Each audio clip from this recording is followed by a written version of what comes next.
Hello, comic book fans, and welcome to another episode of CBFU from the shop. I'm Jarryd. I'm Isaac. And we've got a lot of good books to read today, so let's just jump right into this. Let's start off with Superman, number 38.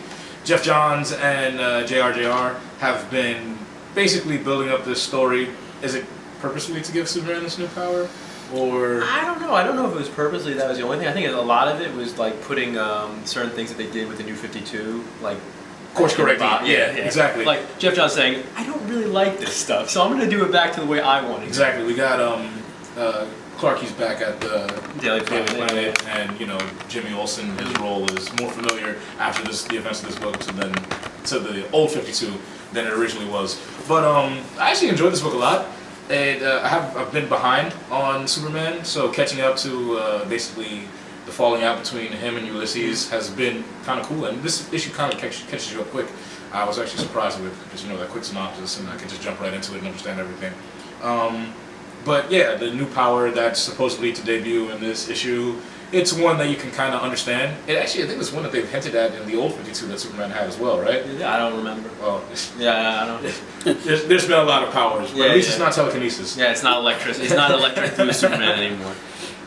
But yeah, so there's like some resolution to the whole Ulysses Superman battle, and again, there's another figure in the shadows that has been there from John's first issue, right? That they've been teasing him. Yeah. And again, it doesn't offer us anything else about who he is, but you have a theory. Yeah, I have a theory. I don't want to spoil it. Can't spoil it. Yeah, no, but theories can't spoil it. You can't spoil your theory. Okay.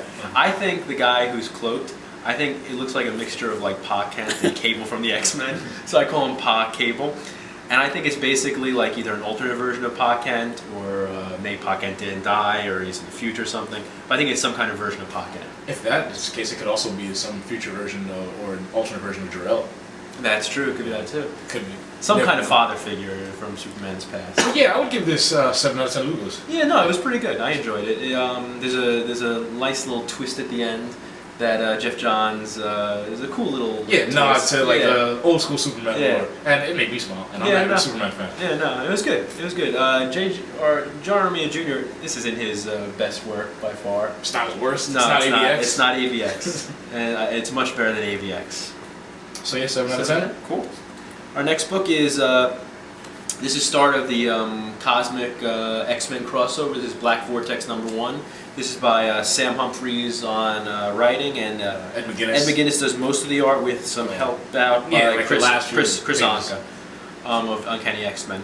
And it was a good start. I liked it. It was a good start to the crossover.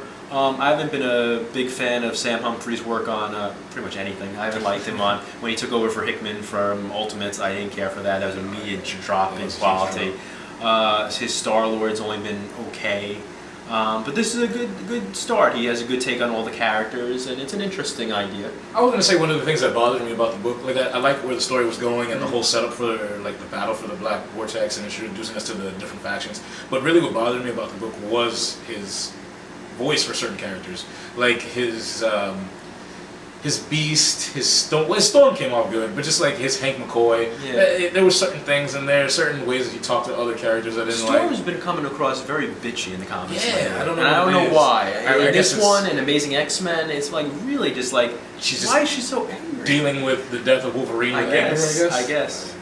But it was good. I like the Ed McGuinness art. The Ed McGuinness art is really nice, and I like the redesigns of all like the cosmic because the basic idea of the story is they have this magic mirror, like a Harry Potter mirror, where they look in the mirror and then they see themselves as like these cosmic gods. Yeah, your cosmic potential is fulfilled. And it basically it can change you into that cosmic potential.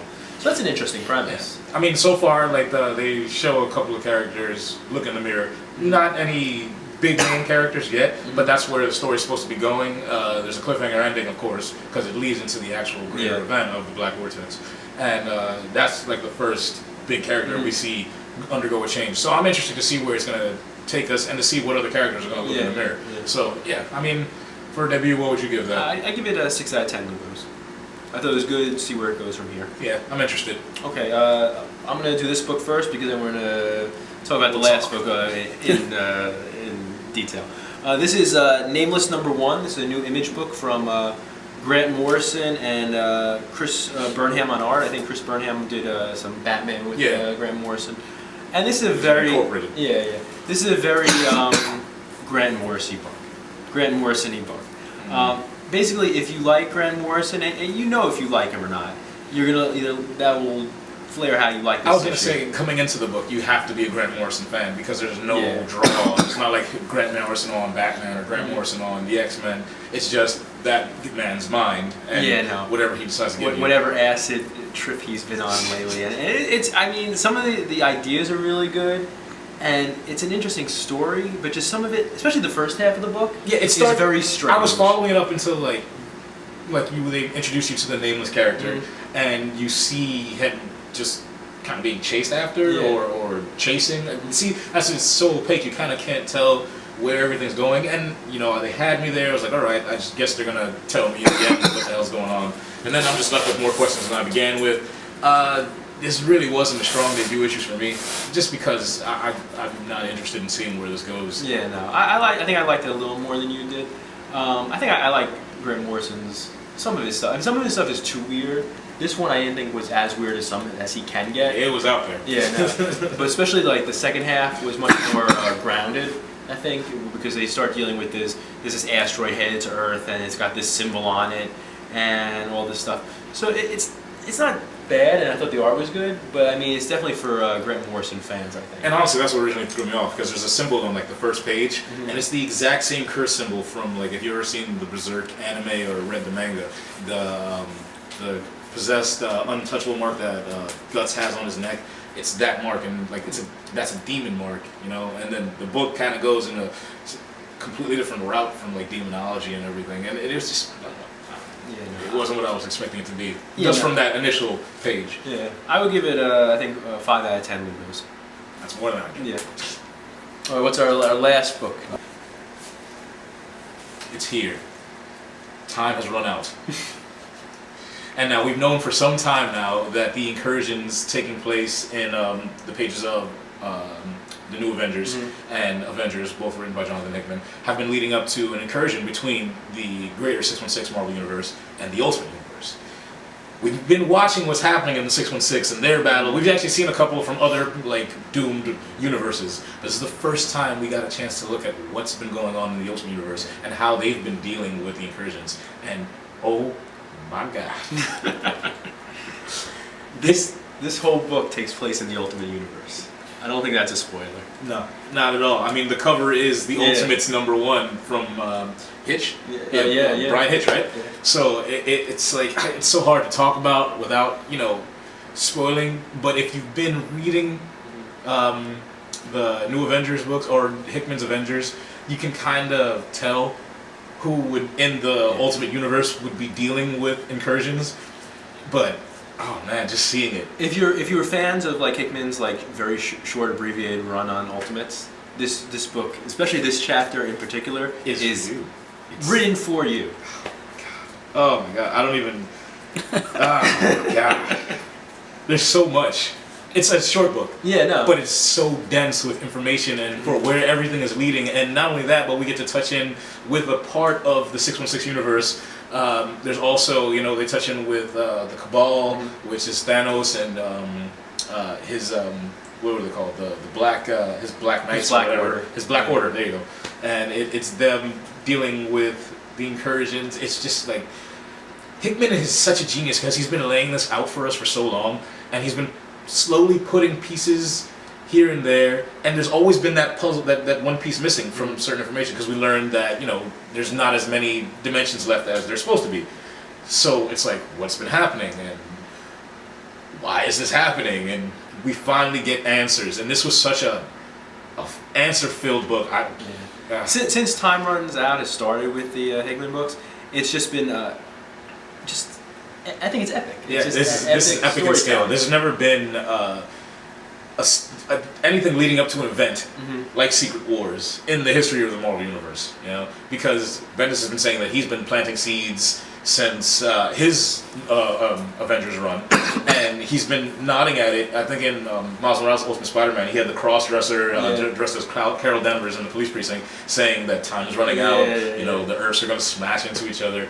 and we're finally getting there. We're getting there. It feels like it's the payoff of like everything Hickman has done in Marvel. Because if you go back to like his Fantastic Four run, his Ultimates run, this stuff pays off stuff that he did in his Ultimates run. There are like hints and clues in his Fantastic Four run about things that might happen in Secret Wars, and it's an amazing, amazing thing. You're reading those books at the time. You're reading his Ultimates run. You read his Fantastic Four, and you think, okay, opening shut story is done, you know. But he still has those little nuggets that he left in there, and like you never even realize it until you're reading this, and you go, oh, that's where that's from. Yeah. And it's just this beautiful, just superhero tapestry. Really, it's cosmic. Yeah. It's Avengers, Earth-saving scale. It's even got like the with the Illuminati. I think that gives it the grounded feel because their job is to protect the entire planet, the everyman. And for a while, they were the only ones who knew we were dealing with this until it exploded in their faces and everything. And that's what time. And not only that, but Hickman just writes the shit out of Thanos. Yeah, he writes the great anyone really. Yeah, he does a great Black Panther. He does a great Doctor Strange. He does a great Namor. He does a great Reed Richards. All the characters he writes. I mean, and Mike Diodato is on art in this issue. And his art is gorgeous. There's the opening page is just Miles Morales. That's how you know you're in the Ultimate Universe. It's just Miles Morales. You just see Miles Morales just swinging through the city, and that's it. And it's just like, oh wow, we're here. We're finally here. We're in the Ultimate Universe. We're seeing how they're gonna deal with the incursions, or if they've dealt with it all. Who knows? It's just what they've been doing with the incursions, because the incursions have been happening there too, as well as it has on the 616, and they've survived this long. Is there anything that I missed that I want to talk about this issue? Because I just nothing without getting into spoilers. Yeah, you can't, and it happens so quickly. It all just he's just giving you answer after answer. Mm-hmm. But as he's answering that, he's giving you more questions. Yeah. And then of course the greatest question is what happens next. Yeah. Where do we go from here? And how long is it until the next issue? When's the next issue of New Avengers? Are we a month away? No, it's this month sometime. It's like 2 week. It's like 2 months now. No, I mean there's no. Is that more, next week? There's not an. Oh yes, because this is the opening silo for February, right? Yeah. So we get New Avengers in February. Issue this month. But then March, right? March there's 2 Avengers and 2 New Avengers issues, I think. Sweet baby Jesus. Yeah. And then in April I think it's the last New Avengers, last Avengers. And that's it. And then Secret War. Read this book. If you have to go back and get the trades. Fine. First one's in trade. Yeah. Times Run Out just came out in trade. Yeah. Time runs out in trade. The first one. You can come to Manifest Comics, just buy the Time Runs Out hardcover, but if you just buy that, you're doing yourself, I think, a disservice. I mean, if you just buy that, you're going to go back out and you're going to look for it's just the entire Hickman Avengers. Yeah, because he really plants the seeds from. I mean, you could go back farther. You can go back to Fantastic Four if you want to. If you really want to go down that Hickman deep hole, rabbit hole, you can go all the way down to like Fantastic Four and everything else. But I think you start with the Avengers, the first when he came on. You won't be sorry. No, not at all. 10 out of 10. 10 Lugos, easy. Very good. I honestly can't wait for Secret. I need this book to come out like every week. I don't think I can handle that. I don't think I can handle that. All day. I would just be in a comatose state. Drooling on the bed. Oh man, that's a great book. Yeah, it is. And I guess that's us from the shop this week. Oh, if I had to reiterate one more thing, it's time is running out. 3 months, guys. Yes. Secret Wars. Yes. We'll see you next week. Bye. Have a good one.